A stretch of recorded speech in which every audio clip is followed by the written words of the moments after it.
Welcome to this episode of B2B Marketers on a Mission, and I'm your host, Christian Klepp. Today, I'm going to be talking to Jessica Malnik. She's the founder and chief conversion content marketer at the JM Content Group. She works with B2B SaaS and professional service firms to build a marketing moat that compounds over time via her signature content moat framework. She's also been featured in the Wall Street Journal, The Next Web, Winter, Social Media Examiner, SEMrush, HubSpot, SXSW, and MSN UK, among others. Tune in to find out more about what this B2B marketer's mission is. Okay, so here we are. Jessica Malnik, welcome to the show. Awesome. Thanks so much for having me, Christian. Great to have you on. And, I really enjoyed the previous conversation that we had, and that really told me like, oh wow, okay, this conversation is gonna be dynamite. So no pressure, but let's dive in to today's topic because it's so pertinent for B2B content marketers out there. And let me see if I phrase this the right way, but like, you've been on your own professional mission all this time, right, with B2B SaaS and professional firms. And that mission is around how to build a content moat that creates lasting results for B2B brands. So I'm going to kick off this conversation with two questions, and I'm happy to repeat them, okay? So question number one is, why do you believe that your framework is so important? And number two is, why do you think that the current B2B content marketing playbook is broken? Yeah. Okay, I'm going to start with the second question. These are excellent questions, by the way, Christian. But the first one is, I think, I feel like everyone always says, hey, there's a current playbook. I'm like, actually, I don't actually think there was ever a playbook. And if you were trying to listen to, quote unquote, a playbook, just by its definition, if you're just trying to repeat what's already been done, you're probably 9.5 out of 10 times going to get worse results or more mediocre results than if you're trying to actually understand, let's just say, the playbook of your customers. What do your customers care about? What are their goals? What are their pain points? What are kind of the buying triggers? What are the emotions behind it? Create your strategy based on all of that. Don't create it off of what your competitor is doing or some quote unquote playbook that, HubSpot used and grew, and they're an amazing company. But like, for my own example, most of my clients are like early or mid-stage companies. They don't have the luxury of the size of the marketing team or the size of the marketing budget as HubSpot. If you try to replicate what HubSpot is doing or Monday.com is doing more recently with your budget, you're just setting yourself up for failure. And instead, like, there's just better ways to kind of go about getting the results that you need without having to look towards bigger companies that have just, quite frankly, just larger brands, larger budgets, and larger teams than you're going to have. Why do you want to try to compete with someone with a 100-person marketing team when you have a team of 5? I love that answer, and I think it reminds me of something that I saw on LinkedIn. It might have been like 2 years ago now, where people are always talking about, I want to be like Gary Vaynerchuk or one of those types of people, right? And the one thing about that is like, okay, it's like you said, if you think that you can get to that Gary Vaynerchuk level within such a short time with very limited resources, then you're setting yourself up for failure. I mean, the one thing that a lot of these guys don't think about is that, yes, Gary Vaynerchuk is famous and he's popular and he's wildly successful. He also happens to have this massive team behind him that's doing all of this work, right? And I believe that was your point. But let's go back to the first question. Why do you believe that this content moat framework is so important? Yeah, I feel like time and time again, and like my background, like originally came from the journalism world, very quickly kind of fell into social media marketing, which is my foray into content marketing and then copywriting as well. And like really like started to hone in on like the fundamentals of marketing and fundamentals of copywriting. But like the reason why I think kind of, and then I've honed this framework over the last 5 years, working very closely with a bunch of different clients.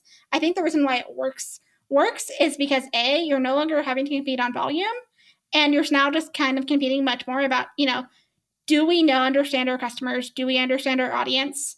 and figuring out ways to like, do more with less, which is a big theme now across the board. And also being super consistent and just super like disciplined about building out evergreen assets that are going to work for you today, tomorrow, and even 2 years from now. Like, let's figure out the assets are going to work as hard as you do. And instead of what a lot of teams do, which is you publish it once and then it just collects digital dust and it's never really working for you, I kind of say let's do the opposite of that. You don't necessarily need as much volume at this point. You don't have to play the game of publishing once a day or even, 2 or 3 times a week. You can publish way less and have a much bigger impact. That's a really good point, and I think it also goes back to something that I experienced with a client like years ago.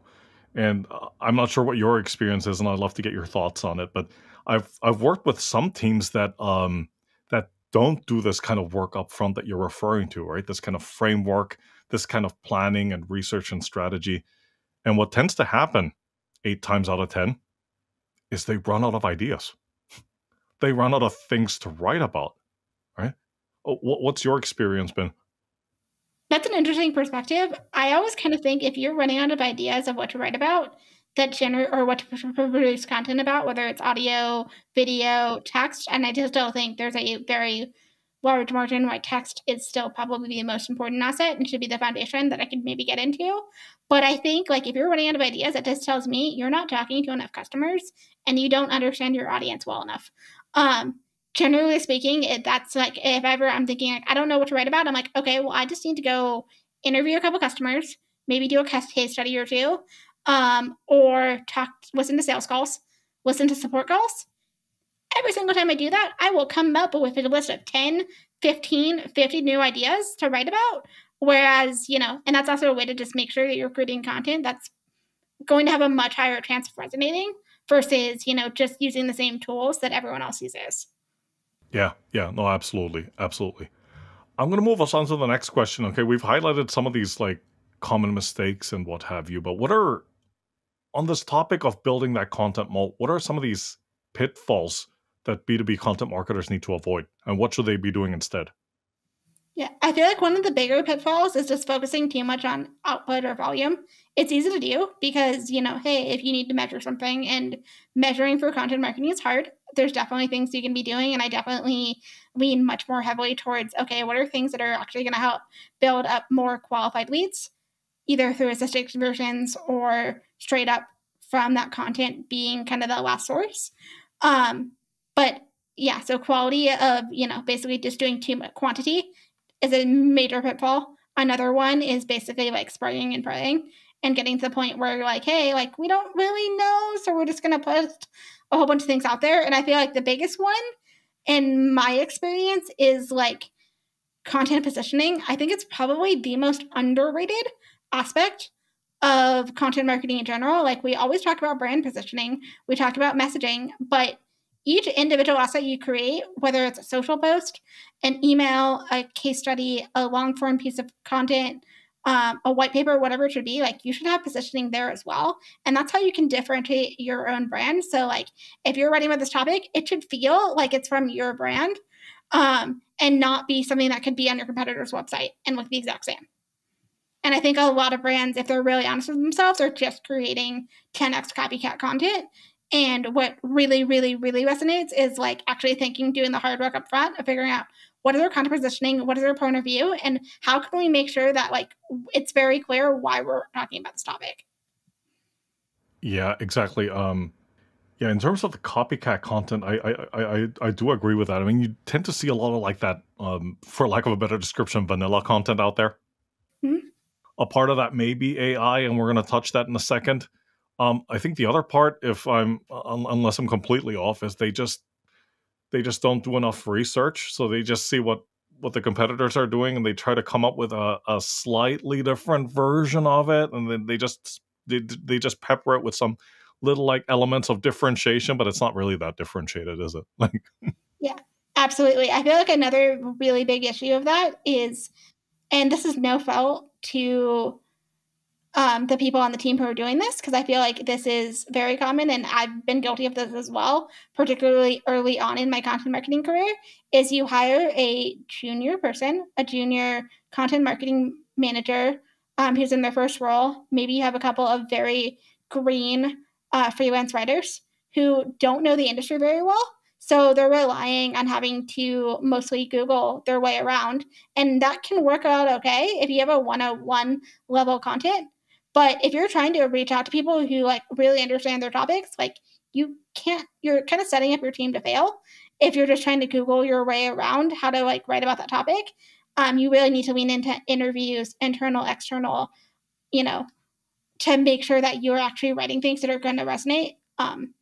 Because yeah, that just does not work as well in my experience when it comes to anything besides 101 level content. Absolutely, absolutely. Moving on to the next topic, which is about market research and strategy, which are so important, especially if you want to build up that moat and you want to come up and develop this plan for content that will hopefully give you enough ideas of what to write about for the next couple of months, or perhaps even for the whole year. My question is, because it can get really overwhelming, right? Because I mean, we've all been through that exercise where you just drown in this incredible amount of research. What are some tips that you can give marketers out there to help filter through all that overwhelm? Like, what are some of the things that they should be focusing on in their research so they go in there with an intention, and from there they can build the right strategy? Yeah, I love it. I actually helped produce a small course for traffic painting around this very idea. So if you want to kind of look at that, sure. There's some good tips in there. However, some other things I always like to emphasize there is like you can drown in research. You can drown in creating the perfect strategy. There's no such thing as a perfect strategy. The best strategy is the one that you can consistently, and I always try to shoot for with all my clients. I want to make sure you have a strategy within 1 to 2 months. It's not going to be perfect, but I want to have it be 80 to 90% of the way there. And then from there, we are going to learn so much by starting to ship on that. And then, we can execute it. We can change. We can make tweaks every single month. Or I usually recommend every quarter, let's tweak it. This worked well. Let's double down on this. This maybe didn't go so well. Okay, let's not do that this quarter. So that's one of the ways to just make sure that you are constantly don't get into what I call procrastinating. Where you spend all of your time on research and all of your time building out the perfect strategy, and then you never ship anything. And guess what? You're not going to have results if you don't ship anything at all. So that's part of it, is just knowing what good enough looks like and get it that to 80 to 90% of the way there. That's how you can actually start to get results. And then just and I like to think in terms of experiments and just in general. It almost sounds to a certain degree like SaaS, where you're not supposed to wait for the perfect product until you launch it. You build it, you launch it, you collect the feedback, right? Or you start with the beta testing, and then you get the feedback and you iterate, and you put the next version out, and so on and so forth. And I'd imagine if I understood what you were saying correctly, in this content mode, it's a similar approach to a certain extent. Yeah, absolutely. It's about, building out evergreen assets that are going to work harder for you, but it's also about just thinking in terms of experiments. And I feel like one of my own maybe insecurities is I don't necessarily, I can't be like, hey, here's the strategy I built over, 3 months, and suddenly it led to 100x results. More often than not, it's like, hey, these are results that are compounding over time. They start off slow, but hey, fast forward a year or 2 years or 3 from now you're starting to look at those 50x returns, but it's, not immediate. Like, it's much more about thoughtful, methodical, building out something that's going to be consistent and give you everlasting success instead of chasing virality, which I feel like a lot of marketing is like chasing the viral effects. And I'm the first one to say I'm probably not the right person to work with if you just want to chase viral content. I've certainly created some of it, sometimes directly and sometimes by accident. But it's much more about, I feel like, the results that actually last. And when you're getting the right types of qualified leads, or when you're really focusing on consistency and you're, looking to get 1x, 2x, 3x better every single month. You made me giggle there for a second because you reminded me of a client I was working with a couple of years ago, and one of the things that they mentioned in their brief was we want to launch a viral video. And I said, with all due respect, you don't get to decide if the video is viral or not, right? And they kept insisting on it. And I think I can say with great confidence that we turned that business down. We told them that we're afraid we can't help you with this, and we never looked back, and we don't regret it, because sure enough, they gave it to somebody else, and it actually, it didn't work. But I wanted to go back to what you've been saying in the past couple of minutes, and I totally agree with this approach. But I'm sure you've dealt with this before, right? How do you deal with clients that push back on the whole notion of, okay, why are you spending so much time on all this research and strategy? We don't need it. Just jump straight into the execution and just produce the content because we need to show results. We need to justify the ROI. And I'm sure you've heard that at some point, right?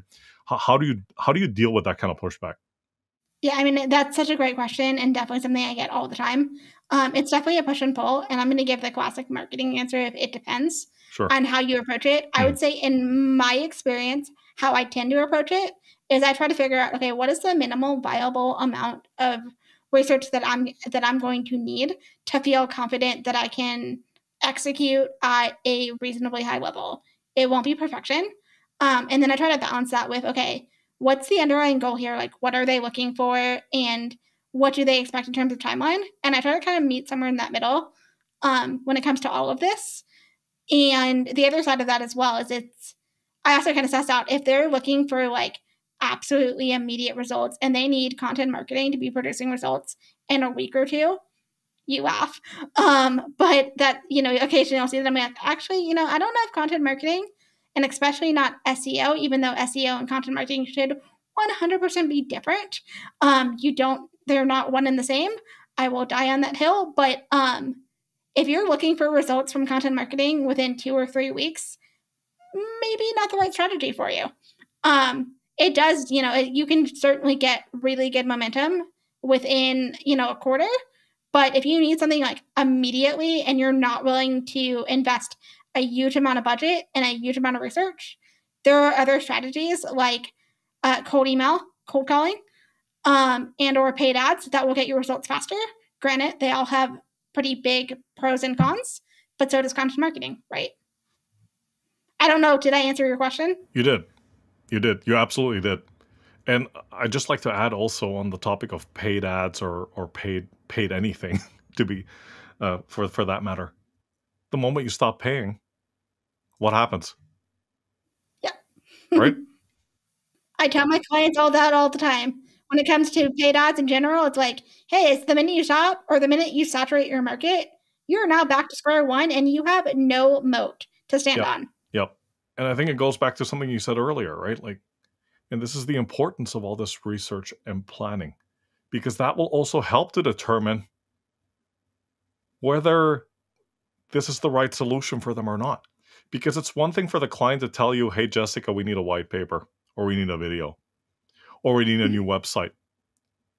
And then sometimes this, I call it like the diagnostics or the investigation, right? The diagnostics and the investigation will help you to determine whether that's actually the right solution for them or not, because it might not be, right? Maybe having a new website won't solve their problem. To your point, there might be an issue with the product, right? And if there's an issue with the product, no amount of marketing, whether it's content or anything else, is going to solve that. Yeah. Right? You bring up such a good point. And one of the biggest reasons I will DQ a prospect from working with me, or I will, is if I don't think they have product market fit or any path to getting to product market fit. Like if you're so early stage that you have less than 5 customers, please do not invest your time on content marketing unless you have a massive, massive, massive amount of capital at your disposal right now.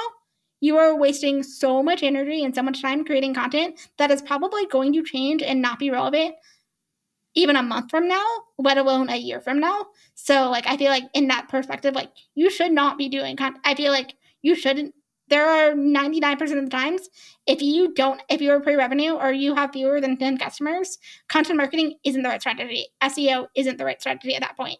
You need sales. And you need to get enough customers to be able to find patterns. Yep. That's absolutely right.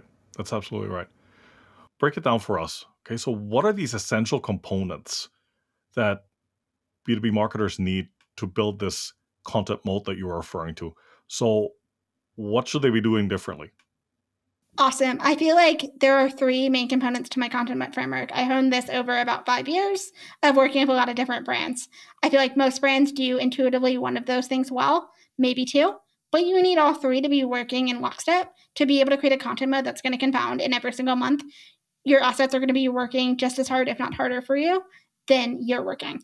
So insights is kind of the first key, and think about it as messaging and positioning of each, both at the strategy level and at each individual asset level.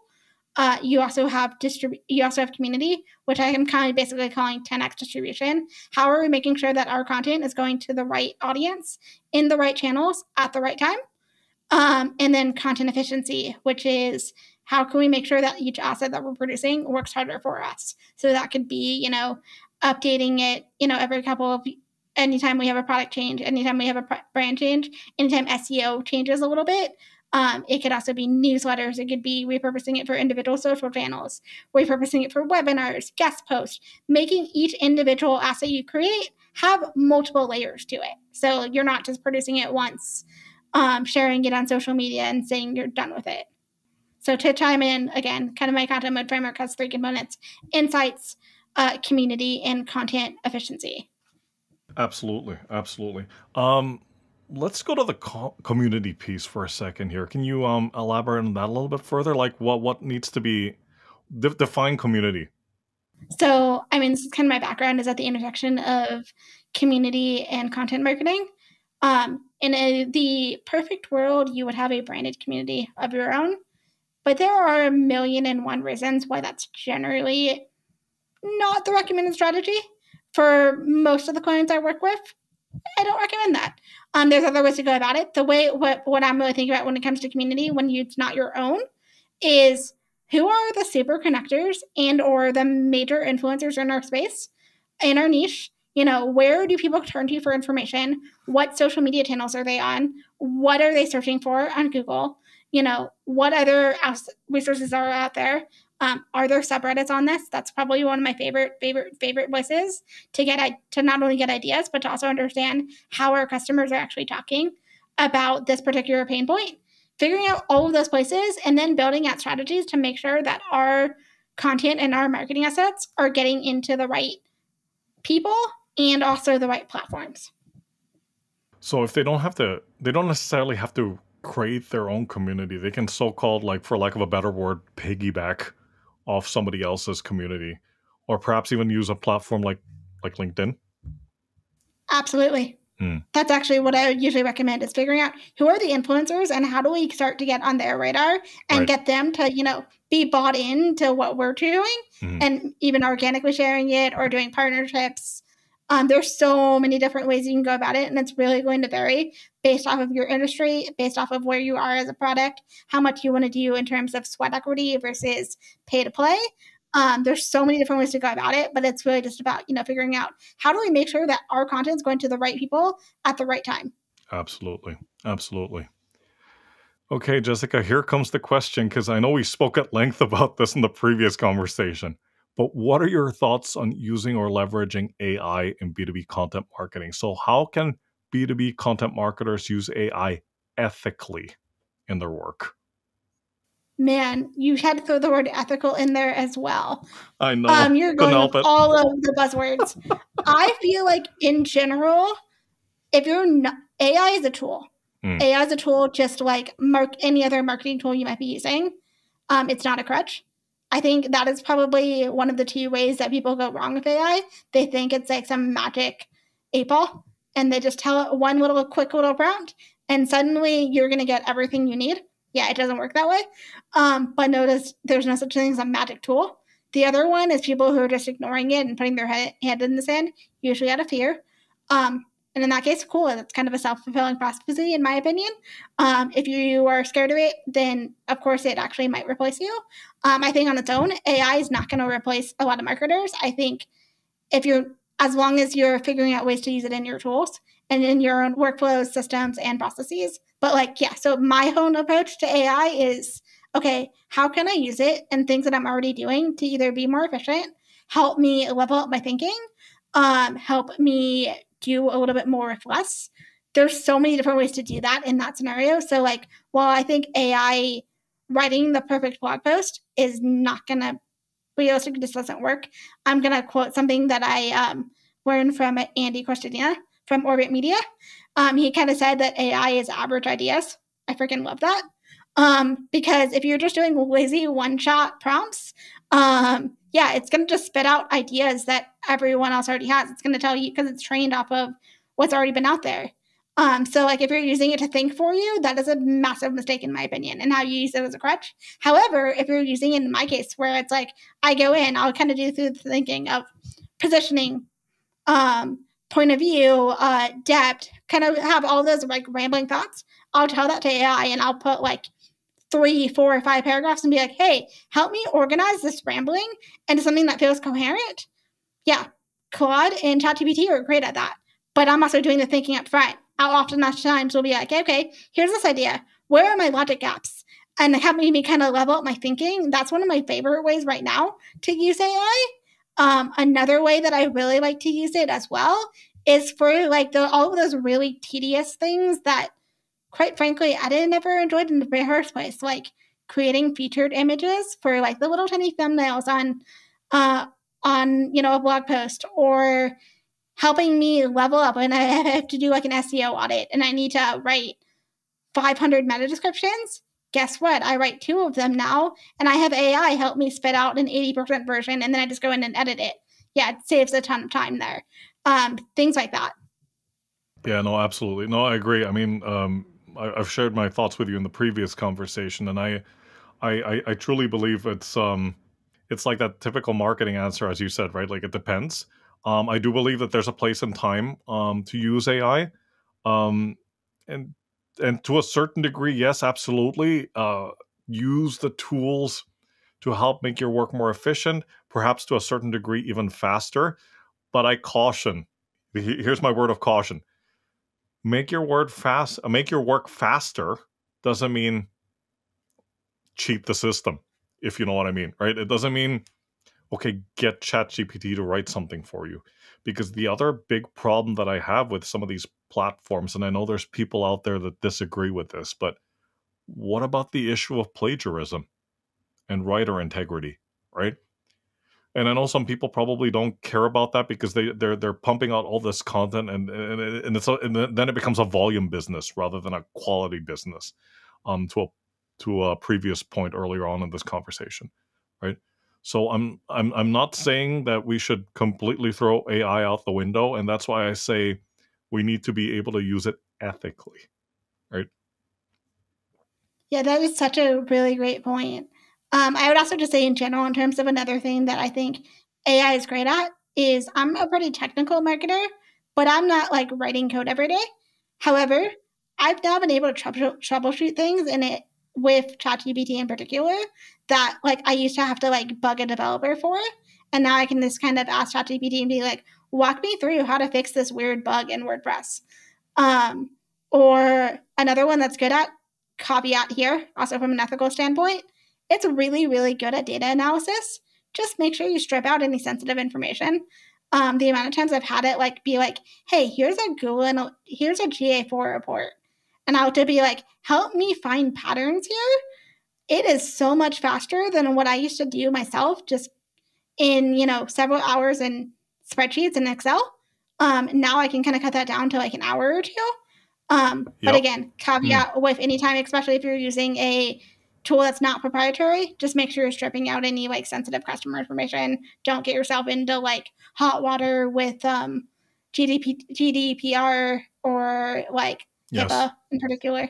Absolutely. Okay. So we get to the part in the conversation where we're talking about actionable tips, and you've given us plenty already. But if somebody was listening to this conversation and you wanted them to walk away with 3 to 5 things around the topic of building this content moat that they can implement right away, what would they be? Great question. The first one is content positioning is super underrated. The more you can do, the more work you can do up front to clearly communicate not only your own strategy, but each individual asset and like why we're writing about this. What's our unique point of view? What is something, it doesn't have to be completely original because I don't think there's ever anything that's 100% original, but like what 10% of new things are we adding to this? Our own experiences are we adding? So we're not just creating 10x copycat content that you can do on AI now. Another point is AI is a tool, not a crutch. If you're not already using it, please start. Like you don't have to do much with it. Like everyone has their own comfort level, but like you're gonna get left behind if you're not using the latest tools to at least help you, so to at least understand what it can and can't do. And there's so many great resources out there now, particularly like companies like Paul, the guy who runs Mycon, and like the AI Marketing Institute, I think. Don't quote me on that. Has just some amazing resources to kind of get you started with AI. That's kind of my second point. And then my third point is you don't have to compete on volume. And please, please, please don't compete on volume if you're a team of under 5 people and your marketing team, which is the vast majority of the companies I work with. You cannot try to out-compete HubSpot if you don't have HubSpot's budget and team size and also, just quite frankly, their brand awareness. You might be able to get to that point later on, but don't try to do that when you are a team of 5. Absolutely. Absolutely. Try not to be the next Uber or next Apple with a marketing team of 3 to 5 people, right? Absolutely. It sounds ridiculous, but I have that conversation in some capacity a lot. No, I believe you. I certainly believe you. Okay, just a quick recap of the things that marketers need to do. So first of all is focus on this content positioning. Number 2 is leverage AI the right way, at least start using the tools. And the third one is don't compete on volume. Right? Okay. Yep. Fantastic. Well said. Fantastic. Okay. Last 3 questions before I let you go. So here comes the first one. A status quo in your area of expertise that you passionately disagree with, and why? The fastest path to mediocre marketing is editing by committee. I think we may have talked about this a little bit offline. Yes. But that is not a little bit, like a lot. Yeah. The fastest path to just getting a very mediocre, watered down marketing, when you have 4 or more stakeholders all giving their direct opinions and their 2 cents, I can walk through like super tactically and how to like address who should be giving feedback and who shouldn't. But that might be a different conversation. I totally agree with that because I have had the unfortunate experience of having gone through a couple of projects where there was decision by committee, death by 1,000 cuts. I mean, I can throw in every analogy. Too many cooks in the kitchen, and it just gets watered down. Everybody throws in their opinions. Everybody suddenly becomes a copywriter or a conversion copywriter. And then at the end of it, more often than not, at least in my experience, what I found, jokes aside, is that if you have so many people getting involved with the editing of the content, what then happens is the content becomes more inside out rather than outside in. Right? Yeah, you are so incredibly right. Like the voice of the customer gets completely lost in my experience as well. Yeah. Because especially if you get the people involved that are more on the technical side, so they may or may not have that. They may or may not be customer facing, but even if they are, they're very focused on the operational aspect of the business, right? And we're not blaming them for that. That's just the nature of the beast, right? Mm-hmm. That said, that doesn't help for the cost for content marketing, right? Okay, and here comes the bonus question. If you had the opportunity to learn a new skill, what would that skill be and why? That is a good question. I would probably say like the one that I've kind of dabbled in a little bit. And if I had, completely unlimited amounts of time, it would be learning how to code, like fully. Oh. I can read a decent amount of like code. I can like make some small fixes on like a WordPress or a Webflow site. But I feel like if I could learn how to code enough to like build my own like SaaS product, that would be interesting. I feel like there's definitely some ways around that now with no code and low code tools out there that are so much better. And even ChatGPT and Claude can help out a ton with this as well. But yeah, feeling having the foundational like things like what computer science is and how to code is probably that one's go. Yeah, fantastic. I correct me if I'm wrong, but I think isn't that Wix's like unique selling proposition that you can build websites without coding? So they have this whole like drag and drop spiel. Might be them. I don't know. Maybe like in general, I probably wouldn't recommend using Wix if you want SEO. True. True. But yeah, I mean, I think there's definitely a lot of ways. There's a lot you can do without. You don't need to know how to code, but I feel like for myself, like if one day I want to like launch my own SaaS product, like knowing how to code like the right way, I feel like would be beneficial. Yeah.